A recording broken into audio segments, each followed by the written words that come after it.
प्रिय संस्कृत मित्राणि, नमः संस्कृताय।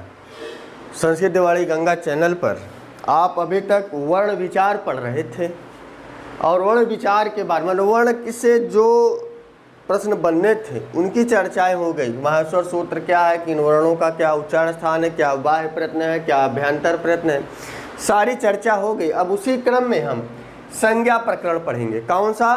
संज्ञा प्रकरण। क्योंकि पाणिनि महोदय ने जो भी संज्ञाएं की है उसका कुछ ना कुछ प्रयोजन है। जैसे हलंत्यम से इत संज्ञा की गई, इस संज्ञा इसीलिए की गई कि अगला जो सूत्र आएगा तस्य लोप से उसको लोप कर देंगे। उसी तरह कुछ संज्ञाएं बताई गई, उस संज्ञा का कुछ कुछ प्रयोजन होगा। तो यहाँ पर बताया गया, पहली संज्ञा पढ़ रहे हैं।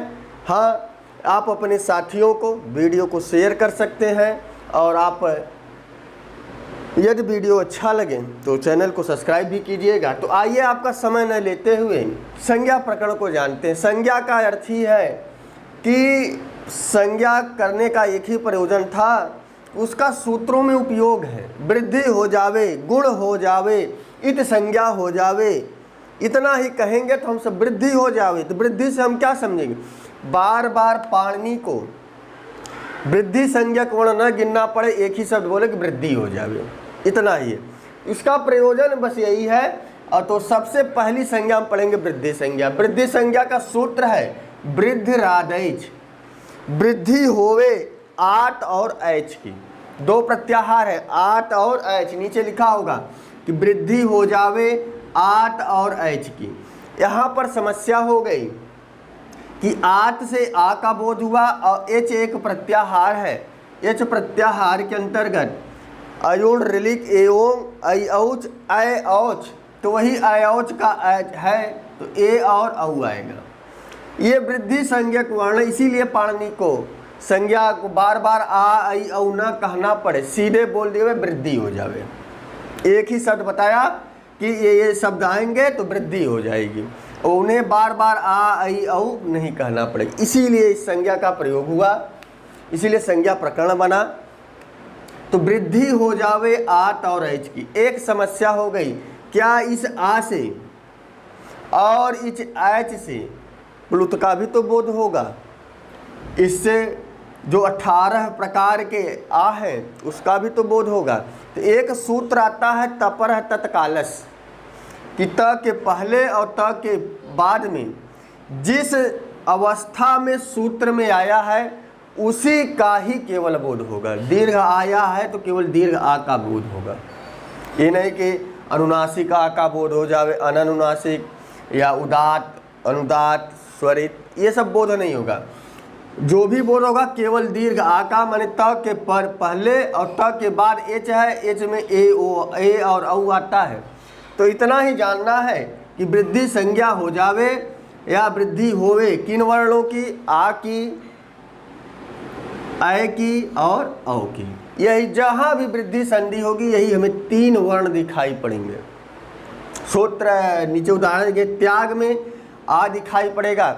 यह आपके सिलेबस का नहीं है, ये बीए और एमए में ये चीज़ें मिलेंगी और कंपटीशन के एग्ज़ाम में पूछा जाता है। असिस्टेंट प्रोफेसर हो गया, नेट हो गया, तो इससे आपसे कोई संबंध नहीं। आप में केवल ऐ और औ दिखाई देगा, यही पेपर में पूछा भी जाएगा। जैसे सदा प्लस ए, आ के बाद ए आया तो अब वहाँ पर वृद्धि होगी। वृद्धि वर्ण क्या है? ऐ है और औ है, अ और ए मिलकर ऐ हो गए, इसीलिए सदैव बन गया।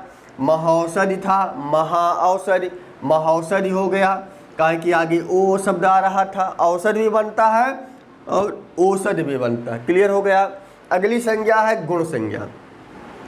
गुण संज्ञा का सूत्र है अदेंग गुण है, अत एंग गुण, अत एंग गुण है। क्लियर हो गया। अत से अ का बोध होगा। अब यहाँ पर दीर्घ आ का बोध नहीं होगा। यही चीज़ हमें बतानी थी कि ये त जो है ये विभक्ति वाला त नहीं है, ये तपर तत्कालस्य वाला है। यह क्या है? तपर तत्कालस्य वाला त है कि त के पहले जो वर्ण है और त के बाद जो वर्ण है, जिस अवस्था में सूत्र में लिखे गए हैं उसी अवस्था का बोध होगा, ना तो ह्रस्व का बोध होगा ना तो उसके भेदों का बोध होगा। क्लियर हो गया। तो इसीलिए ह्रस्व ए और ओ, एंग एक प्रत्याहार है, एओंग पढ़ते हैं, ए और ओ आते हैं। तो अ ए ओ, कौन कौन से? अ ए ओ, ये गुण वर्ण है। अब जहाँ भी गुण होगा या तो ए होगा या तो ओ होगा या तो अ होगा। समझ में आ गया? तो यहाँ पर ये आ गया, जैसे रमेश, रमा प्लस ईस, आ के बाद ई आया तो आ ई मिलकर ए में हो गया तो रमेश का हो गया। महाधनुत्सव, महोत्सव, आ और ऊ आ रहा था तो महोत्सव हो गया। महर्षि में आपको अ दिखाई पड़ेगा, महर्षि में अ दिखाई पड़ेगा, री के स्थान पर र आदेश होता है तो यहाँ पर अ आदेश हो, महर्षि में अ आया है। तो ये चीज़ें आपसे नहीं पूछेगा, आपको संधि में पूछेगा गुण हो जावे तो गुण किसका हो जावे? अदेंग गुण है तो कहीं आ होगा, कहीं अर होगा, कहीं अल होगा। वो बात की समस्या केवल आप संज्ञा समझिए। प्रश्न आएगा अ ए ओ और अ में कौन सा वर्ण है जो गुण नहीं है? तो अ वर्ण गुण नहीं है। प्रश्न इस तरह से बनेंगे, आ ए औ और अ में कौन सा वर्ण वृद्धि संज्ञक नहीं है? तो आपको पता चल जाएगा अ वर्ण जो है वृद्धि संज्ञक नहीं, क्योंकि अ क्या है? गुण है। आ ऐ औ वृद्धि और आ ए ओ गुण। क्लियर हो गया। अब आता है संयोग संज्ञा। संयोग संज्ञा का सूत्र है हलोन अंतरा संयोग है। हलों के बीच में, हल एक प्रत्याहार है, हल के अंतर्गत व्यंजन आते हैं, इसीलिए इस हल से जो है व्यंजन का बोध होगा कि यदि व्यंजनों के अनंतरा माने बीच में किसी वर्ण का व्यवधान ना हो, किसी स्वर का व्यवधान ना हो तो उनकी संयोग संज्ञा हो जाए। सूत्र बस इतना है संयोग संज्ञा का कि हलों के बीच में किसी स्वर का व्यवधान न होने पर उनकी संयोग संज्ञा हो जाएगी। हलः अनंतराः संयोग है। सूत्र है पुष्प शब्द दिया गया है, क्या दिया गया है? पुष्प। तो इस पुष्प का अर्थ क्या हो जाएगा? पू में अ मिला, ऊ मिला, श मिला, इस तरह से जब देखेंगे। अब यहाँ देखना है कि किन वर्णों में जो है स्वरों का व्यवधान नहीं है। प ऊ श, इसमें स्वर का व्यवधान है। ऊ स प, तो यहाँ पर जो है स और प यहाँ व्यवधान नहीं है, तो इस स और प की क्या हो जाएगी? संयोग संज्ञा हो जाएगी। तो यही संयोग होकर क्या होते हैं? आपस में मिल जाते हैं। क्लियर हो गया। अग्नि का देख लीजिए, अ है, ग है, न है, तो ये ग और न की क्या हो गई? संयोग संज्ञा हो गई। इस ग और न की संयोग संज्ञा हो गई। माने दो व्यंजन वर्णों के बीच में यदि अच का व्यवधान न हो तो उन दो व्यंजनों में संयोग संज्ञा होगी। क्लियर हो गया। द्वंद्व है, द है, व है, तो द व में भी क्या है? संयोग संज्ञा होगी, क्योंकि व्यंजन का यहाँ पर स्वर का यहाँ पर व्यवधान नहीं है। उसके बाद व और न में व्यवधान था, लेकिन न, द और व में व्यवधान नहीं है, तो इस तीन वर्ण की क्या हो जाएगी? संयोग संज्ञा हो जाएगी। समझ में आ गया? कुछ भी नहीं है, केवल जानकारी रखना है। संयोग संज्ञा प्रश्न बनेगा कि हलों के बीच में अच का व्यवधान न होने पर कौन सी संज्ञा होती है? तो आपका उत्तर हो जाएगा संयोग संज्ञा होती है। समझ में आ गया। अगला चलते हैं अनुनासिक संज्ञा। इसकी चर्चा हम वर्ण विचार में पढ़ सके हैं कि मुख नासिका वचनो अनुनासिक है, मुख नासिका वचनो अनुनासिक है, कि ऐसे वर्ण जो मुख और नासिका दोनों वचन से, मान वचन माने कहे जाएं, ऐसे वर्ण को अनुनासिक कहते हैं। जो वर्ण मुख नासिका से कहे जाएं उसे अनुनासिक कहते हैं। य, ङ, ग, ड़, न, म, माने इनके उच्चारण में हमें मुख और नाक अर्थात ङ वर्ण कंठ से भी बोला जाता है, नाक से भी बोला जाता है। इन सब वर्णों के दो दो उच्चारण स्थान हो गए। कितने? दो दो। यह तालु है और नासिका है, ड़ मूर्धा है, नासिका है, न जो है दंत है, नासिका है, म ओष्ठ है, नासिका है। अनुनासिक संज्ञा हो गई। कैसे वर्ण जो मुख और नाक दोनों से बोले जाएंगे उनकी अनुनासिक संज्ञा होगी। समझ में आ गया। इसी के साथ एक और आता है अननुनासिक, जो मुख से केवल बोले जाए, नाक की आवश्यकता ना हो, ऐसे वर्ण को अननुनासिक कहते हैं। क ख ग घ क ख ग घ च छ ज। क्लियर हो गया। अगला हमारा है सवर्ण संज्ञा। तुल्यास प्रयत्नम सवर्णम, तुल्यास प्रयत्नम सवर्णम। तो जिनकी तुल्य आस प्रयत्न सवर्ण अर्थात जिनका प्रयत्न समान हो, जिनका उच्चारण स्थान समान हो, ऐसे वर्ण को हम सवर्णी कहते हैं। उनकी सवर्ण संज्ञा होती है। जैसे अ कंठ से बोला जाता है, आ भी कंठ से बोला जाएगा। प्रयत्न सवर्ण माने तुल्य आस, आस माने कहना, आस माने कहना। जिनका तुलना माने उच्चारण स्थान और प्रयत्न अभ्यंतर प्रयत्न समान होगा, वह हमेशा सवर्णी होंगे। वह हमेशा क्या होंगे? सवर्णी होंगे। अ का सवर्णी आ, ई का सवर्णी ई, ऊ का सवर्णी ई। क्योंकि आप इसके पहले सूत्र पढ़ेंगे, अ का सवर्ण दीर्घ है, वही यहाँ पर सवर्ण है कि अक के बाद सवर्ण आने पर, इसीलिए सवर्ण संज्ञा बताई गई। अका सवर्ण दीर्घ से क्या हुआ? सवर्ण संज्ञा बताई गई। कि आखिर सवर्ण संज्ञा क्या है, इसको जानने के लिए यह सूत्र जानना पड़ा कि तुल्य आस प्रयत्नम सवर्णम, जिनका उच्चारण स्थान और अभ्यंतर प्रयत्न, बाह्य नहीं अभ्यंतर प्रयत्न समान हो, उनकी सवर्ण संज्ञा होगी।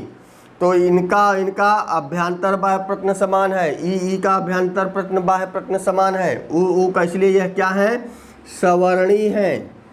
और यही सवर्ण संज्ञा से दीर्घ संधि भी होती है कि अक के बाद सवर्ण आने पर माने उसी के जैसा वर्ण आने पर वह क्या हो जाए? उस वर्ण का दीर्घ हो जाएगा। क्लियर हो गया। अ है तो आ हो जाएगा, आ है तब भी आ होगा, आ है तब भी आ होगा, और आ है तब भी आ होगा। अगला आया रे रे वर्णयो मिथ सावर्ण वाच्यम। यह बताता है यह क्या बताता है? उसी सूत्र में है कि जो री और ली वर्ण हैं, क्योंकि सारे सवर्णी हो गए, लेकिन यहाँ पर एक समस्या फंस गई कि री और ली वर्ण क्या है? सावर्ण वाच्यम। इनकी जो है सवर्ण संज्ञा माननी चाहिए। लेकिन जब आप उच्चारण स्थान पढ़ेंगे, रे टो रसाणाम मूर्धा, इस रे वर्ण का उच्चारण स्थान मूर्धा है। और दूसरी चीज, रे वर्ण का स्थान रे तो लसानाम दंता, दंत है। फिर भी वार्तिक के द्वारा, सूत्रों के द्वारा बताया गया, माने विभिन्न व्याकरणाचरों बताया गया कि रे और रे वर्ण को हमें सवर्ण संज्ञा समझनी चाहिए। अर्थात ये क्या है? रे रे आपस में सवर्णी है। क्लियर हो गया। ये तो इस सूत्र से सारी चीज़ें सवर्णी समझ में, लेकिन रेल रे में ये दिक्कत हो रही थी, तो विद्वानों ने कहा नहीं, रेल रे वर्णयो मिथ सावर्ण मौचम, रेल रे की सवर्ण संज्ञा होगी। अर्थात दोनों का उच्चारण स्थान अलग है, जबकि ऊपर जो सवर्ण हो रहा था उच्चारण स्थान अलग था। अ का अलग और आ दोनों कंठ से बोले जाते थे। ई जो है तालु से बोला जाता था, इसीलिए सवर्णी हो गए। लेकिन यहाँ री जो है मूर्धा से बोला जा रहा है, री दंत से, लेकिन फिर भी यहाँ पर सवर्णी माना जाता है। ये पूछ लिया जाता है, रे ले वर्णयो मिथम, आगे खाली स्थान भरने के लिए दे दें, ले ले वर्णयो मिथम कौन सी संज्ञा होगी? सवर्ण संज्ञा होगी। क्लियर हो गया। अगला दिया है सूत्र प्रगृह संज्ञा। इसको थोड़ा सा जानने वाली विषय है। ई तू दे द्विवचनम प्रगृहम, ई दू दे द्विवचनम।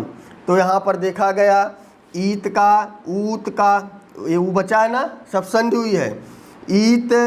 ईत में ऊ लगा, त का द हो गया, ये संधि का नियम है।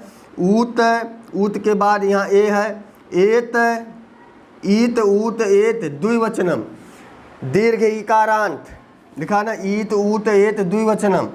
ईत का त की क्या हो जाएगी? हलंत है, खत्म हो जाएगा, तो बचेगा दीर्घ इकारांत, दीर्घ उकारांत, दीर्घ इकारांत। और वह दीर्घ इकारांत, उकारांत, एकारांत कहाँ के हों?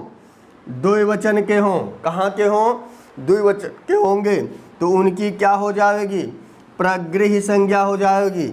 और जहाँ प्रगृह संज्ञा हो जाएगी वहाँ संधि कार्य नहीं होंगे। हर संज्ञा का कुछ ना कुछ प्रयोजन है। अभी आपको और संज्ञाएं बताई जाएंगी। तो ईत का, ऊत का, एत का दीर्घ इकारांत हो, लेकिन द्विवचन का हो। जैसे गंगा, गंगे, तो गंगे शब्द क्या है? यही रूप बनता है गंगा दूसरे में बनेगा गंगे। यह द्विवचन का है, तो अब इसके साथ कोई शब्द आएगा तो वहाँ पर अब संधि कार्य नहीं होंगे, क्योंकि ये इनकी प्रगृह संज्ञा। प्रगृह संज्ञा की यही विशेषता है कि वहाँ पर फिर संधि कार्य नहीं होते हैं। उसी तरह आगे नीचे देख लीजिए, हरि ए तो है, तो यहाँ पर क्या हो जाएगा, हरि ए तो रूप आप पढ़ते होंगे, हरि हरि हरय। तो यह हरि जो है दीर्घ इकारांत है और द्विवचनांत है, इसीलिए हरि एतो में यहाँ पर संधि कार्य नहीं हुए, यहाँ पर संधि कार्य नहीं हुए। यहाँ पर जबकि यण संधि होनी चाहिए थी लेकिन नहीं हुआ। क्यों नहीं हुआ? क्योंकि यह हरि जो है प्रगृह संज्ञक वर्ण है, इसीलिए यहाँ पर हरि एतो में संधि नहीं हुआ। तो जैसा हरि एतो था उसी तरह लिख दिया गया। दूसरा देख लीजिए, विष्णु इमो, आप रूप चलाते हैं, विष्णु द्वितीया में बनेगा, प्रथमा के द्विवचन में बनेगा विष्णु। जैसे गुरु गुरु, उसी तरह विष्णु। तो विष्णु का ऊ था और आगे इमो आ रहा था। यहाँ भी जो है यण संधि होनी चाहिए थी, नहीं हुआ। यहाँ भी नहीं हुआ। क्यों नहीं हुआ? क्योंकि यह द्विवचन का दीर्घ उकारांत है। समझ में आ गया? अगला इसी तरह गंगे अमु, यहाँ पर देखिए गंगे शब्द के भी चर्चा हुई, द्विवचनांत है और दीर्घ एकारांत है कि नहीं है?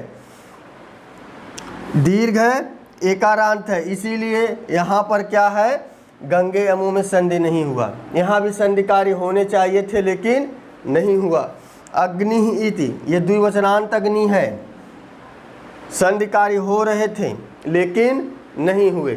यहाँ पर दीर्घ संधि होनी चाहिए थी भाई, ई के बाद ई आ रहा था, दीर्घ संधि होनी चाहिए थी लेकिन हुई नहीं। अग्निति बनता, लेकिन यहाँ पर क्यों नहीं हुआ? क्योंकि यह अग्नि द्विवचनांत का दीर्घ इकारांत है। पचेते, पचते पचेते धातु रूप में बनता ना द्विवचनांत, द्विवचनांत का रूप है और यह दीर्घ एकारांत है, इसीलिए यहाँ पर एक के बाद ही आया, संधि कार्य हो रहे थे, नियम लग रहे थे, इसलिए नहीं यहाँ पर संधि हुआ, क्योंकि यहाँ पर इस सूत्र से इसकी प्रगृह संज्ञा हो गई।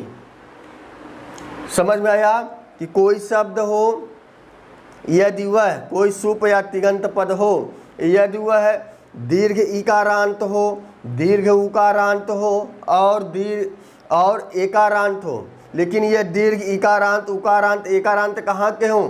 द्विवचन के हों। यदि उसके बाद कोई वर्ण आता है तो वहाँ पर संधि कार्य नहीं होंगे। तो आज हमने 6 संज्ञा प्रकरण को जाना, आगे जो है इसी तरह और संज्ञाओं को जानेंगे। वीडियो कैसी लगी कमेंट बॉक्स में अवश्य बताइएगा। तो बस आज के लिए इतना ही। नमः संस्कृताय, शुभ संध्या, शुभ रात्रि।